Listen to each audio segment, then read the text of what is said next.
we are going to take this graph right here and we're going to write the equation for that linear equation. We're going to find the linear equation for that, and we're going to use y equals mx plus b form. In this case here, we know that the slope is m. We've been doing that. We're going to find b, which is the y-intercept, and then any xy coordinate that makes that equation work.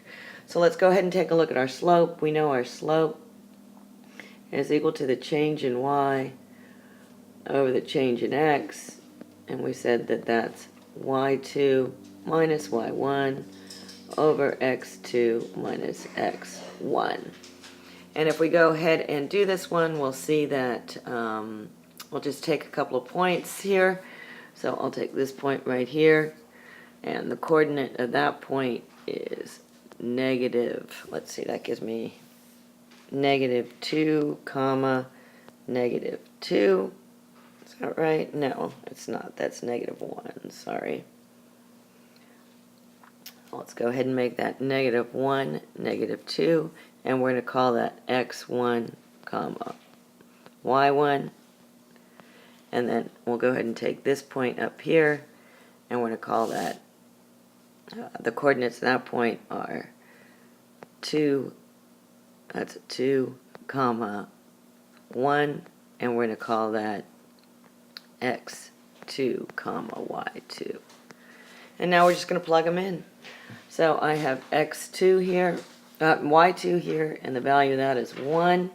So we get 1 minus, and I have y1, and the value of that is -2. So I have 1 minus a -2 over, and then if I do my x2's, this x2 here is 2, and then I have minus, and this here x1 has a value of -1. So let's go ahead and put that in, and that's going to give me, once again, I have minus a minus, so I'm going to go ahead and say that convert that to an addition and flip the sign there.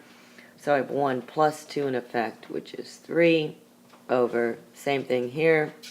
I'm going to change this minus to an addition problem, and there it is, and I get 2. So 2 minus -1 is the same thing as saying 2 plus 1, so that gives me 3, and I get a slope of 1, and it's positive. And if I look at my graph, I can see it's going up in as I read it from left to right. Therefore, I have verified that I have a positive slope.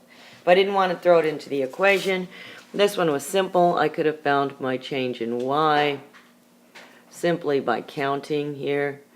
There's my change in y. So I went, I hate this. So there it is. There, my final equation is y is equal to x plus -1, which is y is equal to x minus b.